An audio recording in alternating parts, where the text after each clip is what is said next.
श्रीमद् भगवद गीता का अध्याय 4 ज्ञान कर्म संन्यास योग।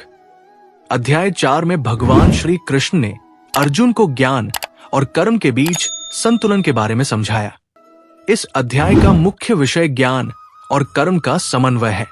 भगवान श्री कृष्ण ने यह बताया कि जो व्यक्ति सही ज्ञान से युक्त होकर अपने कर्तव्यों का पालन करता है, वही सच्चे अर्थ में धर्म का पालन करता है और मोक्ष प्राप्त कर सकता है। हाय फ्रेंड्स, मेरा चैनल में आपको स्वागत करता हूं। मेरा चैनल कृष्णा हेल्प वॉइस को सब्सक्राइब और वीडियो को लाइक जरूर कर देना। ऐसे ही वीडियो मेरे चैनल पर आपको मिलते रहेगा। बोलो जय श्री कृष्णा। भगवान की शक्ति और निष्काम कर्म का उल्लेख, ज्ञानी का शुद्ध आचरण, विभिन्न यज्ञों का वृत्तांत तथा ज्ञान यज्ञ की श्रेष्ठता, ज्ञान की अद्भुत प्रभावकारिता। भगवान ने कहा, ये अविनाशी कर्मयोग और उससे उत्पन्न ज्ञान मैंने सृष्टि के आरंभ में विवस्वान सूर्य को सिखाया था। विवस्वान ने अपने पुत्र मनु को और मनु ने अपने पुत्र इक्ष्वाकु को इसकी शिक्षा दी। हे अर्जुन, शाही ऋषिमुनि इसे योग जानते हैं जो पीढ़ी दर पीढ़ी नियमित रूप से दिया जाता रहा है, लेकिन समय बीतने के साथ साथ ये योग दुनिया से लुप्त हो गया। वही प्राचीन योग अब मेरे द्वारा सिखाया गया है, क्योंकि तुम मेरे भक्त और मित्र हो। ये सचमुच परम रहस्य है। अर्जुन ने कहा, तुम्हारा जन्म बाद में हुआ था, पहले विवस्वान सूर्य का जन्म हुआ था, तो फिर मैं ये कैसे समझूं कि आपने उसे शुरुआत में ही ये सिखाया था? भगवान ने कहा, हे अर्जुन, मेरे और आपके भी कई जन्म बीत चुके हैं। मैं उन सबको जानता हूं, परंतु आप उन्हें नहीं जानते। यद्यपि मैं अजन्मा और शाश्वत हूं, सभी प्राणियों का स्वामी और नियंत्रक हूं, अपनी प्रकृति को नियंत्रित करता हूं। मैं अपनी माया शक्ति की शक्ति से अस्तित्व में आता हूं।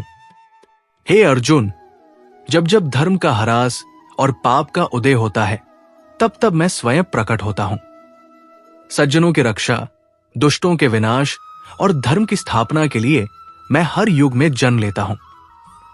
हे अर्जुन, जो लोग मेरे जन्म और गतिविधियों की दिव्य प्रकृति को समझते हैं, उन्हें शरीर छोड़ने पर फिर से जन्म नहीं लेना पड़ता है, बल्कि मेरे शाश्वत निवास में आते हैं।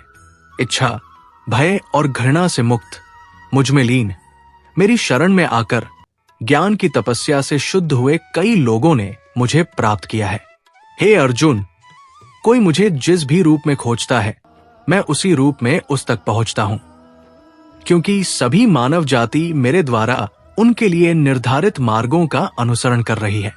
इस संसार में कार्य में सफलता की इच्छा से मनुष्य देवताओं की पूजा करते हैं, क्योंकि मनुष्य की इस दुनिया में कार्रवाई के माध्यम से सफलता शीघ्र प्राप्त होती है।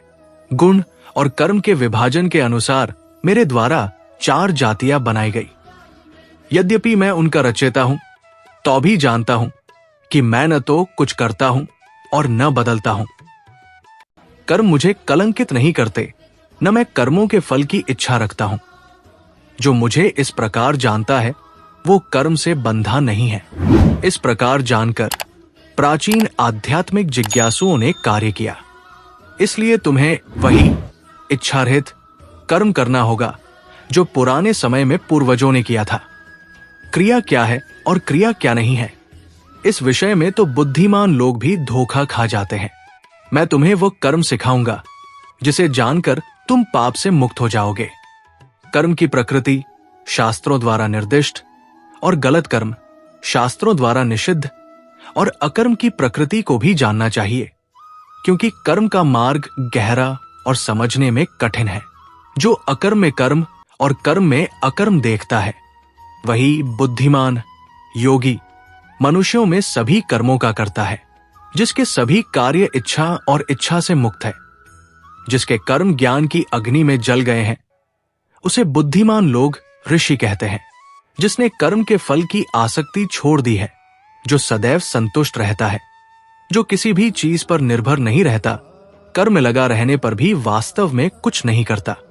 4.20 जो आशा से मुक्त है, जो आत्म संयमी है, जिसने केवल शरीर से काम करते हुए भी सारी संपत्ति का त्याग कर दिया है, उसे पाप नहीं लगता।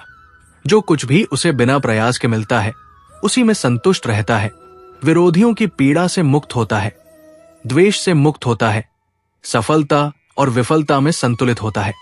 हालांकि अभिनय करता है, वो बाध्य नहीं होता है।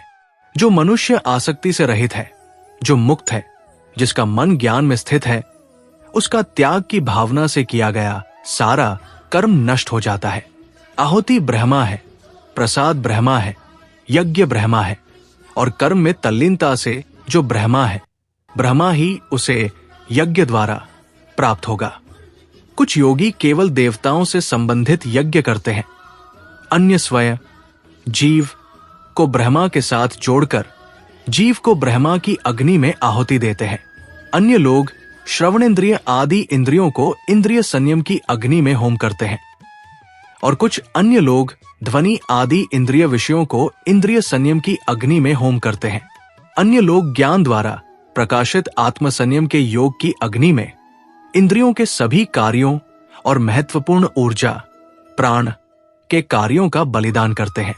अन्य लोग धन, तपस्या और योग को बलिदान के रूप में प्रस्तुत करते हैं, और फिर अन्य कठोर व्रतों के तपस्वी अध्ययन और ज्ञान को बलिदान के रूप में प्रस्तुत करते हैं। कुछ फिर से लगातार प्राण के नियमन का अभ्यास करते हुए प्राण को अपान में और अपान को प्राण में अर्पित करते हैं, या प्राण और अपान दोनों के मार्ग को रोक देते हैं। फिर भी अन्य अपने भोजन को सीमित करते हुए अपने प्राणों को प्राणों में अर्पित करते हैं। नियमबद्ध भोजन के अन्य जीवन में प्राण श्वास का त्याग करते हैं। श्वास ये सभी यज्ञ को जानने वाले हैं, जिनके पाप यज्ञ से नष्ट हो जाते हैं।